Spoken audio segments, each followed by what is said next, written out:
Hey guys, Unfair here. Welcome back to another episode of Cutting Room Floor.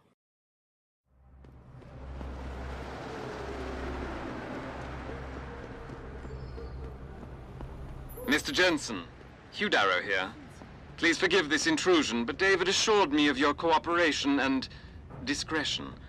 I find myself in need of some assistance. I'm listening. A contact of mine, Meng Yao, is in Hengsha, waiting to fill you in. I'll upload her coordinates now. So that's the guy we met in CRF's office before.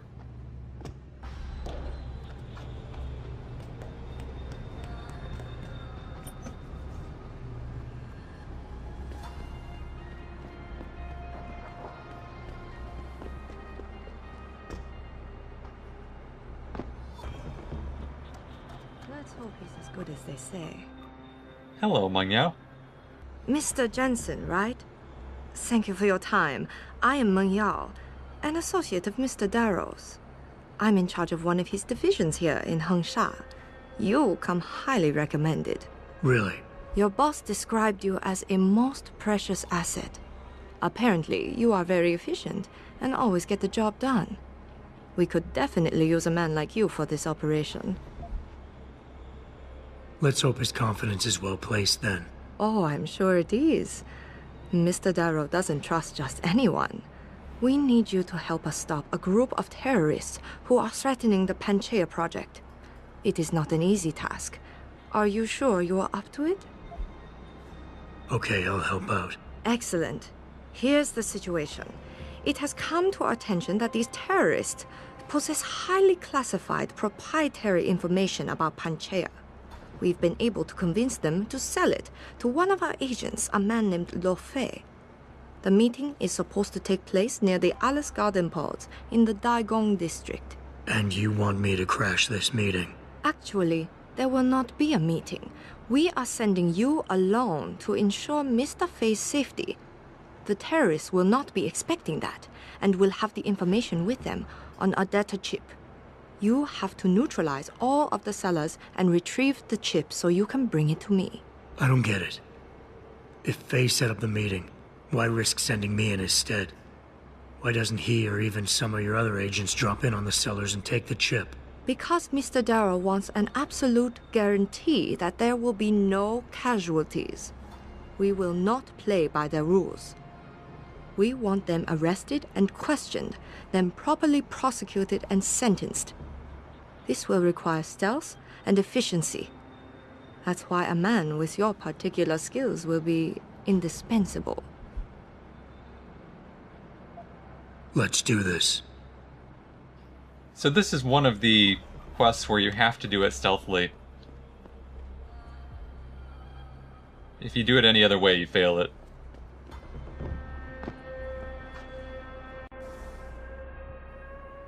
Now, if you do these quests in the wrong order, you can actually go chasing around a long time. So we're right here, and we want to go this way.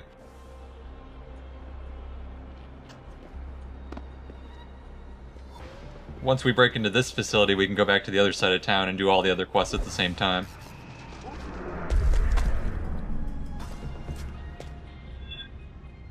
Whoops. We just almost made them really mad.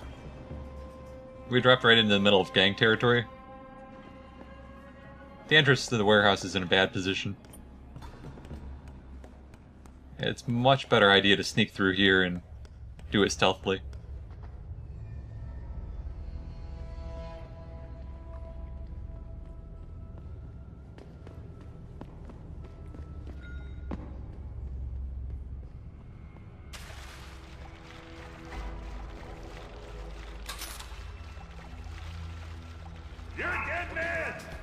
Whoops. So much for stealth, huh?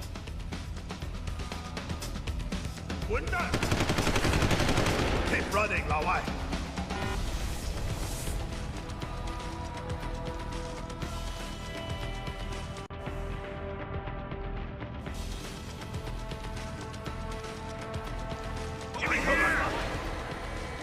That's one of the heavies right there. We really don't want to tangle with him.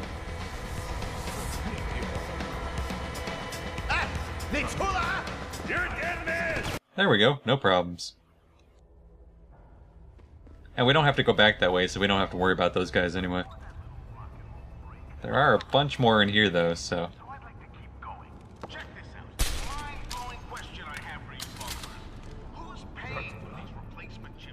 Yeah, come over here. Check out the body.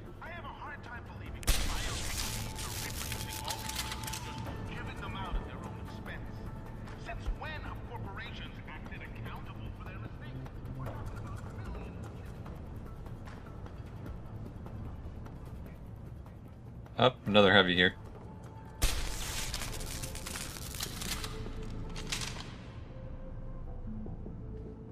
That guy just fell through the floor.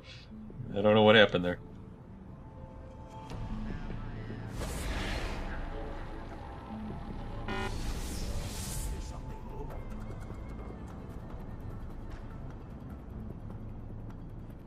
And again, we can be completely non-lethal here and just run past all these guys. We won't have to deal with them either.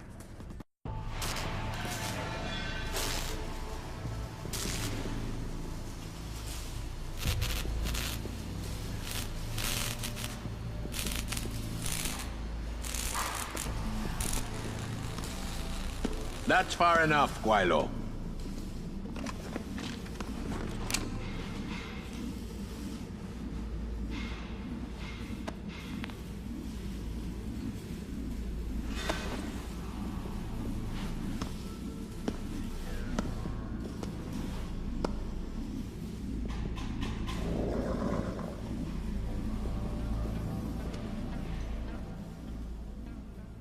Tong.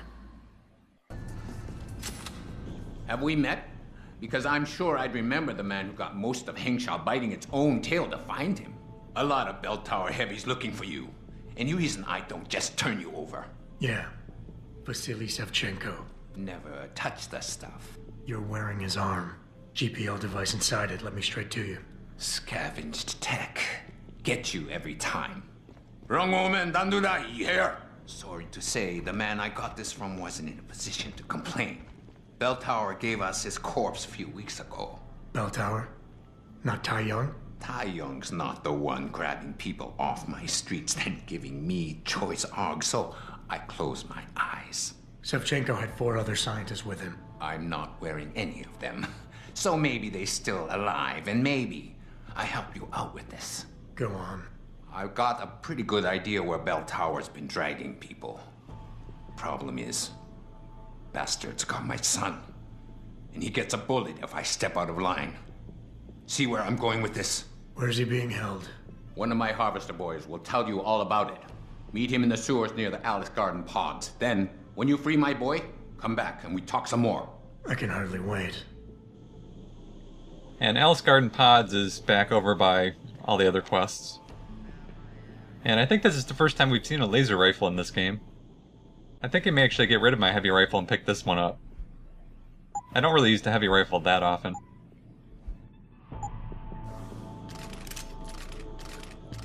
You find my boy, Lawai. He's smart, but he's not a fighter. He's more a, how you say it, scrapper. We'll head out to get him in just a sec. There's one computer I want to check over here first.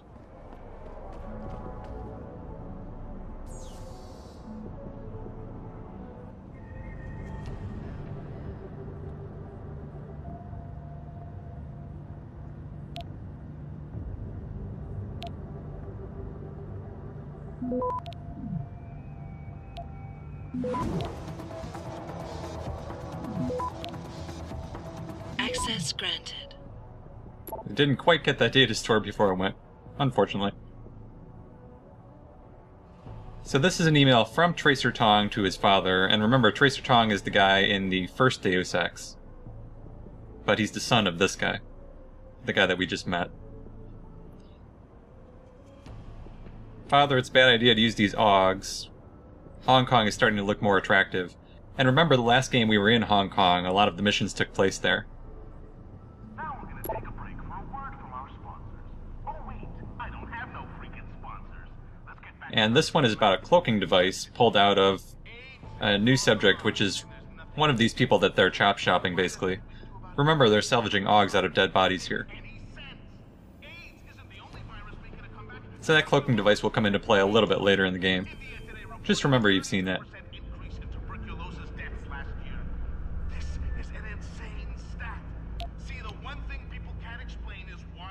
And I'm just going to hack in here. There's 1,000 credits and a couple upgrades for our guns. It's not too hard if you nuke that middle one, but if you don't, it can be quite a pain to get into this.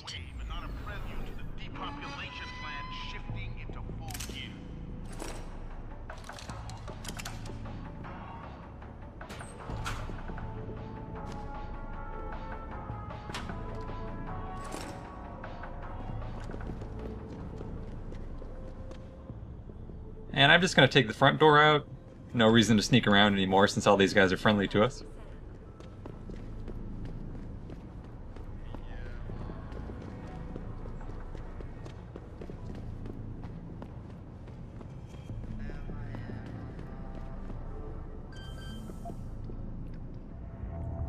We'll have to hack 2 panels to get out, but they're pretty easy.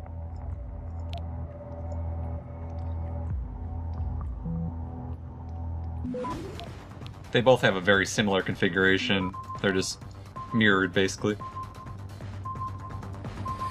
Access granted. There's actually nothing downstairs, which is kind of surprising. It goes so far down, you'd think they'd hide something down there, but I didn't see anything.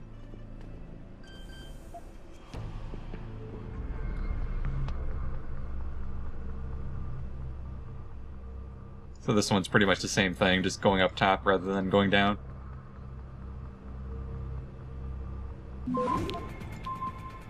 I always like these fast ones where you just have to do a couple nodes and then you're done. Access granted. That was pretty close. Less than 1 second left.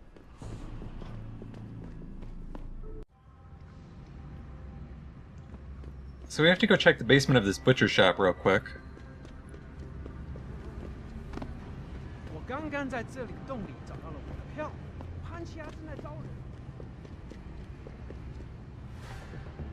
And it's actually back down this way, I think. It should be right on the way to our train, actually. It's kind of a weird position to find on the map. They don't locate it very well, so it seems like it's through the back of a lot of the storefronts on this side. There's a few stores over there, but it's actually this one hidden back here in this alley.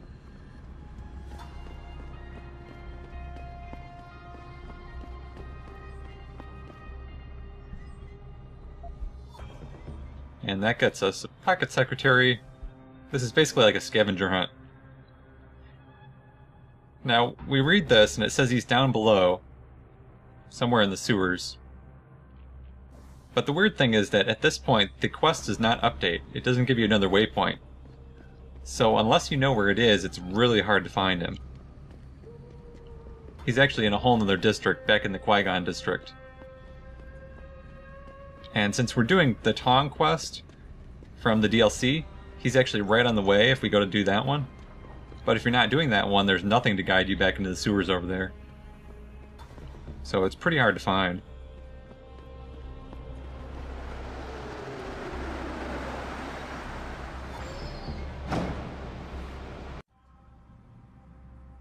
I like using that train to get between these two districts because otherwise there's a lot of running through the middle of the districts that is kind of confusing and takes a little bit longer as well.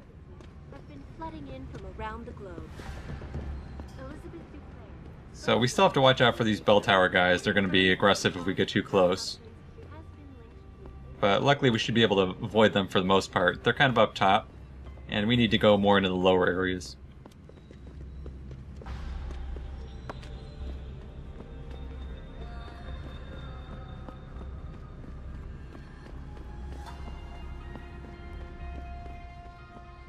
And this is the mission we got from that girl on the rooftop to get the data chip back.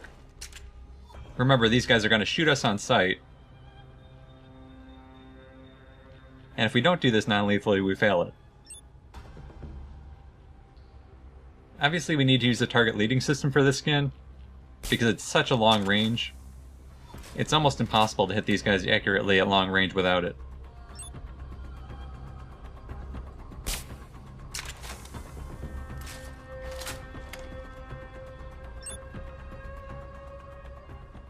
And if we take too long, these guys can actually get each other back up. So if you see one going to wake up his friend, you have to hit him real quick before that happens.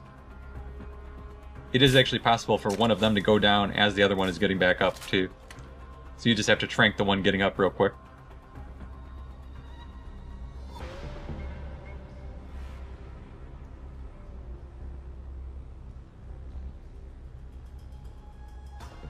I'm just waiting for the last guy to see these and walk over. I guess maybe he's not gonna see him.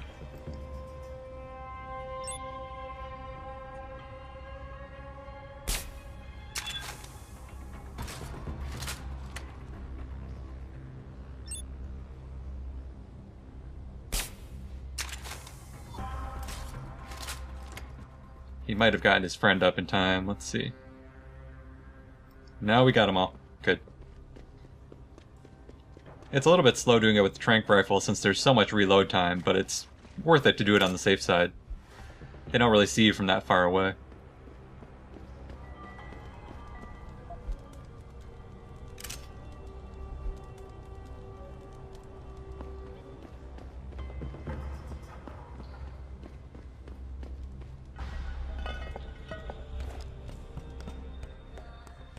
And straight into the Merc hideout. In my opinion, this is another one of the most interesting conversations in this game.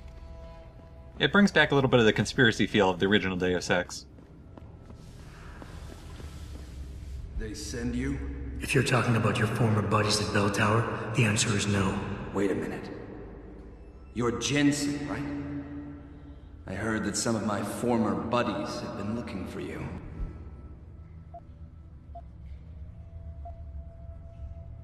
Yeah, it seems no matter how many of their friends I send back in body bags, they just don't get the message. For the sin of their mouths, the words of their lips, let them be trapped in their pride. You've dropped the Merc gig to become a man of the cloth? Hardly. I just have an interest in theology. And I love quoting the book. Everything in it is so evocative. Now, tell me, are you here to stop me? That I am. Then perhaps you should reconsider. There are many of us, and only one of you. At this moment, my men and I have no quarrel with you. So you don't have to die for a war that isn't yours.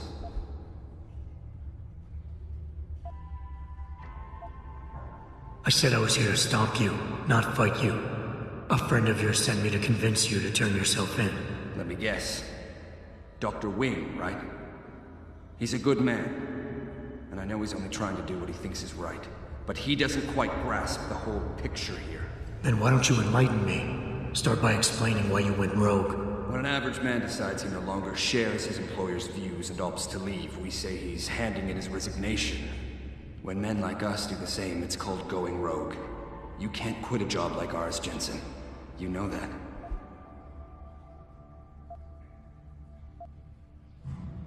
Yeah, okay, I can relate. But you still haven't answered my question. And what do you mean when you say you no longer share your employer's view? Back in the US, when I first got into the Army, I did it because I wanted to serve my country. I believed in its values. I believed in its government. Back then, I believed that by serving my government, I was serving the people it was supposed to protect. Nice sentiment. But you don't work for the US anymore, you work for Bell Tower. Times change, Jensen. You know the story. Capitalism's final encroachment on one of the most lucrative industries in the history of mankind. War got privatized. The US military offloaded its special operations to PMCs like Blue Water Global and Bell Tower. I believed that as long as they were working for the government, they were serving the same cause. So when they offered me the chance to work on major operations at twice the pay grade, I made my jump.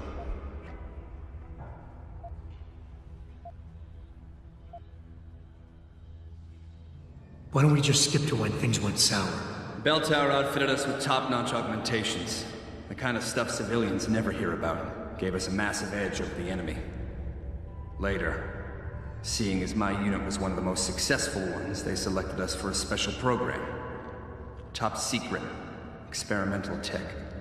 Told us we would get to work on critical black ops for the US government. But there was a price to pay. Go on. We had to be implanted with a neural hub that manipulates memory centers in the brain, basically controlling what you can and cannot remember. And you agreed to this? Beware of false prophets who come to you in sheep's clothing, but inwardly are ravenous wolves. The augmentation was supposed to keep us safe, make sure we'd never remember details if we fell behind enemy lines. That was the main function. The second one, the one they didn't tell us about, was to lower our inhibitions. Make us more receptive to orders we'd likely disobey. Bell Tower turned us into the perfect mercs. If you were so perfect, and the hub made you so perfect, how did it fail? How come they didn't outfit the whole agency? I told you the tech was experimental. After a couple of ops, I started experiencing memory shifts, remembering bits and fragments of past operations. Slowly, I realized some of these operations couldn't logically have been orchestrated by the government. I was asked to do highly questionable things, even by professional standards. Aren't we all? Not like this, Jensen. Our services have been sold to corrupt officials in the American and Chinese governments. A combination of lies and use of the neural aug made sure we complied. We were working for a shadow government. Individuals corrupted by a quest for personal power. So how'd you get out of it? I confronted the project director. He quoted Apocalypse Now. You have to have men who are moral, and at the same time who are able to utilize their primordial instincts to kill without feeling. I forced him to disconnect the hub, for me and my squad mates here. And then I killed him. I went through his files and contacts. I know who these corrupt men are now. They've turned us into killing machines, and now they'll get to experience their experiment firsthand. You know, I kind of wanted the Praxis kit. But I always hate killing this guy, so I'm gonna approve. Dr. Wing said our situations would resonate. I don't think he realized it might go both ways. Some men deserve the justice we bring on them. Do what you have to do, Zelazny. I won't get in your way. I appreciate that, Jensen. I didn't want you to die for a cause that isn't yours. These men I killed, and these men I'm going to kill. They have names, families, they're people. Their deaths shouldn't be erased from my memory by some electronic software. They should haunt me, taunt me, until I finally meet our Lord and pay for my sins. But the men behind this, they deserve to die. And I think there's poetry in the fact that they engineered their own demise. Wow, those guys disappeared real quick. You actually can take them out pretty easily, as long as you have the Typhoon. You just have to activate it right when you go to fight them, and it can take out the whole group of them all at once.